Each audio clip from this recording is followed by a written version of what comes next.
Hey everybody, welcome back to the channel. So today we're going to do two openings. Now I know early in the year I said don't expect this every week.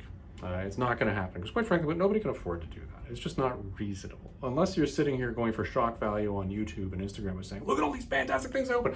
But if I was doing that I'd be jumping in and out of the screen all the time doing all sorts of crazy action shots and getting your attention with bright colors and shiny buttons, but I'm not doing that. What I'm doing is something different. I'm just slowly building up a couple of things that are key to my collection. But what we do have this week are two openings of things that were within that. So, give you a sense of scope. There's two different things we're going for here.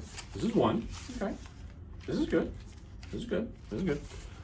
But then, what's going to really trump that? I'm going to lean over here. This. This is 15 pounds of comics. 15 pounds. We're no longer measuring comics per book. We're going on gross. And this is a fun one. Let's stop talking. Let's just get into these, shall we? Okay, so let's get into these two things here. So we're going to do the small one first. Now, small one. This is from Comic Night Shop, I think is the Instagram account. Sandy, you're going to have to correct me if I'm wrong here. But for those of you who don't know Sandy, I would strongly encourage you to get to know Sandy, especially for my American colleagues out there that are in the hobby. I'll tell you, Sandy, like myself, is Canadian. And he has an auction fairly regularly with chain mail boxes and all sorts of fun stuff too. But what he does is all of his prices are, guess what? In Canadian. So for me, guess what? I'm buying everything at par because guess what? I'm buying with Canadian dollars. For our American colleagues out there who are interested in saving, anywhere between what, a quarter to 30 cents on every buck, you probably want to get to know Sandy. Sandy's got a lot of fun stuff, and what I like about his stuff is he doesn't just stick to new stuff when he throws up his sales. He sticks to a variety of stuff. It's all over the place, and he includes invariably some bronze. And as we all know, I appreciate bronze. I really do. And as you can see, he's an excellent mailer. My God, look at the tape. Sandy, you're killing me here. You're killing me, Sandy. Come on. The old man fingers are not. Come on, old man fingers. There we go. All right, let's get this thing out of the way. Alrighty. Oh, painter's tape. Painter's tape. Now, I know in this is one bronze book that I can remember off the top of my head. And I'll tell you, this was not a case of me just going nuts, buying everything Sandy had. I was picking and choosing as I was going there. But there are a couple things that I was picking up as I was going where I was really focusing into some bronze and some other stuff. But let's just show you this, shall we? Off you go. All right, so what do we got? So we got Spider-Woman number 17. Okay, very good condition. I like it. Oh, it's a direct edition. Look at that. Yeah. That's a run I'm going to be working on in due course. And here we go. The Rise of the Midnight Sun stuff. A lot of people are speccing on these books. I had all of these originally, but I took them all out of their bags and I read them because, I was a comic reader in the 90s. And I'll tell you, I enjoyed all of this series except for that stupid Darkhold book. For anybody who's read Darkhold, it's crap. Anybody who hasn't read it, I'm telling you it's crap, so don't read it. These, on the other hand, were kind of cool. What I like about them is, you see the polybag? Can you see it in the, I guess the reflection is kind of killing it, but the polybag has the Ghost Rider skull on it, which is the Ghost Rider skull that they put on, issue 15, that was the glow and dark one? Copy of Morbius one, very exciting. Morbius, that movie's coming out, so, it doesn't hurt. I can't afford the Amazing Spider-Man 101, so we'll stick with these. Another copy of that, can't go wrong with that. I think I now have, could be 4 of those. I sold all the rest of my original collection. I got rid of the things that I weren't sticking to, but now here I am buying them back. Anyways, Tomb of Dracula. You cannot go wrong with this book. Anything Dracula related is not super expensive right now, and it's a Bronze Age book, but it'll hold its value. I really like the color in this one. I like that blue. Sandy made the comment when he was actually selling this, that the blue is really not something you see in horror all the time. He's absolutely right. You just don't. Fantastic book there. Captain America. This was a fantastic part of the run here in the 280s, where you have Jack, i.e., I guess who became Nomad, being Bucky. Not the whole story where Cap resigned or anything, but I'm getting more into that Jack character as I go. And of course, as we all know, I do appreciate my schwampiness. So another schwampy that I was missing in my run. The Nomad book is going to go into the Nomad stuff that I'm trying to pick up. Tomb of Dracula is going into, guess what, a Tomb of Dracula run that I'll be picking up over the next many years. And these ones were just to fill out that Midnight Suns. There's 6 books that came out at that point in time, but I'm not buying the Darkhold. Darkhold can stick it. And that because I'm actually actively working on that run. So that's pretty cool. Thanks, Sandy, for having those over. Those are good. Now, 15-pound box of books. Port. Yeah. So this was, and I don't do this often. I really don't. And for anybody who's following me on Instagram, you would have seen me make a comment where I did a Wimbledon Green. When you read the work of Seth, you know who Wimbledon Green is. The greatest comic collector in the world. These are an auction through Comic Connect. I don't typically watch it, but, you know, I was watching these, and there's a reason why I was watching these, because I went in just to see, hey, what these guys got coming up in their auctions. And lo and behold, they had a bunch of lots that I was really interested in that went stupid cheap. Like, I don't understand why people weren't, actually I know why, because I'm the only person that, oh my god, I can't even get it. Is it a box in a box? It is literally a box. Okay. I've never unopened or opened a 15-pound box of books before, so let's, okay, here's what I do. I'll lie it on its side. Holy. Oh my. So, wow. And the other way. Kids gonna have fun with that. Yeah, who am I kidding? I'm gonna have fun with that. And here are all of the lots that I picked out that were super cheap. So, some of you may have heard me make a comment every once in a while that I take Valiant seriously. And I do take Valiant seriously, Valiant Comics. A lot of other people don't. Well, you know, that's their choice. They have the right not to. But this is a big block of books. In this is a fair amount of Valiant books. Where's that? Oh boy. Okay, here we go.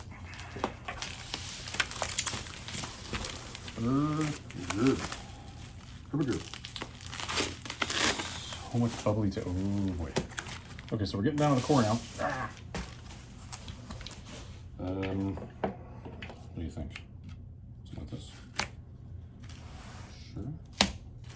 Hoping there isn't a book in the top one. There are books in this one, of course. Yicky-dicky. Okay, so I know what the top one is because I caught a peek there. This important book for me. 2 important books for me, actually. Let's pop this open so you guys can see them. Okay, Harbinger number 0, the pink variant. Yes! I did not have this. Fantastic. I've wanted that for a long time. And Harbinger number 1. I have a couple copies of this one. This is a high grade book.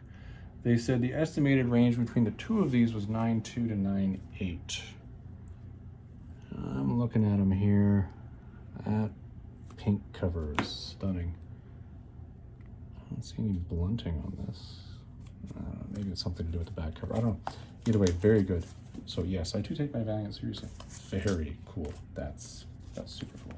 Super excited about that. Okay, so Valiant number, we got Harbinger 1 and number 0 there. Very cool. Very, very cool. Just put these to the side now. Okay, next one. Oh. Magnus Robot Fighter. A lot of 8 books. Early Magnus. So we're going pre-Unity here. So you're going to notice a theme here that we're going pre-Unity. So we got Magnus number 0. Very nice. Magnus number 1. Very nice. Magnus number 2. Very nice. Magnus number 3. Black cover, hard to get in high grade. This one's got a little bit of schmutto on this one, but it'll do its fine. Magnus number 4, and then we start to get into the really exciting books. 4. Number 5. Ladies and gentlemen, the first appearance of Rye. It's a flip book. Magnus number 6. Ladies and gentlemen, the second appearance of Rye. Also Solar Man of the Atom of the year 4001. Flip book. And number 7. Another early Rye flip book. Rye, for those of you who don't know, was, I believe, the first original character that Valiant came up with. because they were using Solar, Magnus, and was there another one? Oh, Exo Man. No, sorry, I misspoke. I believe Exo Manowar actually was the first original one, but you know what? Correct me on that if I'm wrong. What do we got here? Ah, here we go. Thank you. And this is a bundle labeled Rhino number 0. A lot of 5 comics. This is issues 0 through 4.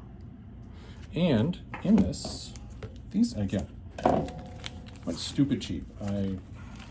For anybody who was bidding against me on this one, I'm going to pull the Wimbledon green on this one. You couldn't have won. Number 0. Now, is this the glossy or the matte finish? I think this is the matte finish. There is actually a variant on that. Number 1. Okay. Number 2. Oh, yeah. Number 3, and this is where we start to get into the rarer issues. One of these was a short print run. Number 3 and number 4. I do not recollect which off the top of my head. You know, my gut makes me think it's number 3. Yeah, could be wrong, but guess what? They're both there. So that's pretty cool. So, again, Comic Connect bundles that were coming through. That's what we're unpacking. Aha! Here's the second bundle of Rye. Here's 0. So this is 0 through 2 and 5 through 7. Well, I already showed you that bundle with 3 and 4. This does not have 3 and 4 in it, but again, number 0 is sitting right here. This is the first appearance of Bloodshot. So we won't bother going through that one front back. But again, very excited about that. Oh, get out there. Savage Tales. Issues 3, 4, 5 through 10. Early Conan magazines. Not something I'm crazy buying right now, but it is something that I'm starting to build up a bit of a collection of. I'm noticing this because I like Conan, so I'm picking these up. Savage Tales number 3. There is number 4. This one doesn't have a number on it. I remember this. This cover does not have the number 4 on it for some stupid reason. Very cool. That will totally go with my BarbarianSmut hashtag. That I believe would be number 6. No, that's 5. Here's number 6. Yes. Fighting dinosaurs. Number 7.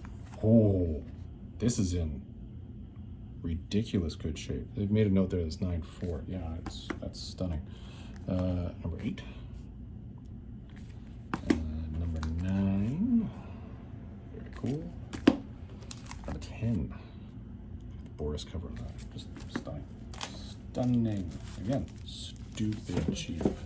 I think the issue more so is that just nobody was watching these lots. I think what happened was people were actively buying away on the graded books, and they just weren't paying attention to these lots that were ticking along in the background. Here we go. So, another one, early Valiant. Again, I take Valiant seriously. This is a big haul for me in Valiant. Solar Man of the Atom was number 1 through 7. 1. Check it out. 2, got a little bit of color on that, but you know what? We'll do number 3. If you're buying a Solar lot and it doesn't have number 10, you want to make sure it has this in it. This is the first appearance of Toyo Harada of the Harbinger Foundation. There's number 5. Oh, there's number 4. That's crazy out of order. There's the Spider Aliens. Very cool. Which he then goes off and destroys, which is why they then refer to him as Solar the Destroyer. They're terrified of him. And that destruction of Spider Aliens, I believe, in that issue is what ties into Exo Manowar number 1, where Eric of Dacia, I always say it wrong, ends up breaking out with the good skin and wanders off and slowly destroys Spider Aliens just for the hell of it. Aha. The other Solar lot. Now, I've already shown you the key issues from that one. But the key issue that's in this, again, if you're getting a lot of Solar, what you want to make sure it has, number 10. Number 10, the first appearance of the Eternal Warrior. Okay, and I've been looking for one of these for a long time. It was included in the bundle. Number 10, second print. You guys only see a black blob, but if you look really closely right about here, you'll see the Roman numeral 2. That's the second print. I didn't have that. Awesome. So I now have 4 raw copies of Solar Man of the Atom number 10, pre-graded copies of Sword Man of the Isle number 10, all those being first prints. And I now finally own a second print. Ah. Very excited. I'll just get this back in the bag here. Come on. Now it doesn't want to go back in the bag. It's giving me attitude. It's giving me, and of course, again, this is the other thing is it really giving you attitude, Tennessee Fats, or it's just old man fingers. Aha, there we go. And another active run that I am working on, the Schwab thing. As you know, I like my Schwab thing. Number 5 through 20. And they threw in a bonus book of supernatural thrillers, which had no value to me. Anyways, or sorry, 15 through 20. Number 15, a black cover. Very good condition. These were all rated as an average of a 9. Number 16. What's going on with that one? 17. Very cool. 18. Those red devils tend to cause problems this game. 19. There were some very early lots of this, but you know, as I say, I'm not rich. And I wasn't throwing money like crazy. And Supernatural Throws, living money. I didn't know that this was the one that was going to be included. That's very cool. I think that's the first living mummy book I own. Very neat. And no, that's not going to lead me down a rabbit hole where I'm suddenly going to start collecting supernatural thrillers and living mummy. It's just a nice book to have. All right, we're getting down here now. Aha, Tarzan of the Apes. Going back to my earlier comments, these are not bagged and boarded, but this is numbers 207, the first DC issue, and numbers 211 through 14, average of 9.6. I don't know if I would call these 9.6. Generally, if something is a 9.6, I would not have it unbagged and boarded. You know, there's that little bit of tanning to the back. Oh, okay, 211. Now, what I like about Tarzan is the Joe Kubert covers. That's in very nice shape. Okay. 212. This one has some color rub and some schmutta down the side of the page. Number 213. Very cool. And 214. It's a great Bronze Age series. I think if you're not at least holding some Tarzan in your collection, you probably should. What's going to happen down the road is people are slowly going to start recognizing the Bronze Age artists as having a level of genius that we previously only associated with people like Ditko and Jack Kirby and all these Silver and Golden Age artists. So I think that's going to change. So make sure you have some. More Tarzan. 215 through 220. I've shown you guys these, so let's pop these open. Again, not on a bag and a board. Investment grade, a 9.6. I'm going to throw a comment out. If it's investment grade at a 9.6, then you should have it in a bag and board. Just saying. So there's an old stamp. You can see the stamp in the T there. What does it say? I don't know. I think it's a date. I think it says 1075 maybe. All right, there's 215, 216. This is 217. It's a dark framer on that cover, and it's in great shape. 218. 219. He's fighting a shark. Very cool. And 220. Fury in the Desert. Very cool. Well, I will put these back in the bag because these will have to go home and get appropriately bagged and boarded in a proper home. As you all know, I go a little crazy with my bags and boards, but guess what? My books are then happy, and that makes me happy. Safe books are happy books. All right, bingo. And the last bundle we got here, 221 through 226. So this was, again, cheap and a great way to build up an early Tarzan run. 221, very white cover there. 222, I already had this, but at a much lower grade. 223, again, you can't get over the Joe Kubert covers. You can't top this. 224, very cool. 225, and people wonder why I hate snakes. And 226. And there you go. That is the entire run of what I got there. So this was a big day for me when I won these auctions, because I can tell you I was sitting at my desk and I was going, hooray for Wimbledon Green, because, you know, I was bidding against things and I won them. Also a big day for me because these were on the cheap, and I'm very happy that I had this many books for that price, and I'm also very happy to build up even more early copies of Valiant. So everybody, I hope you enjoyed this one. That was a long walkthrough. Those of you who stuck through the whole thing, thank you. If you enjoy watching me wander through these things and ramble about various comic books, feel free to subscribe to the channel on YouTube. I do post these on YouTube at the same time I stick them on Instagram, and they're kind of more searchable on YouTube. So enjoy that. Everybody, enjoy the rest of your day. We'll see you in the next one.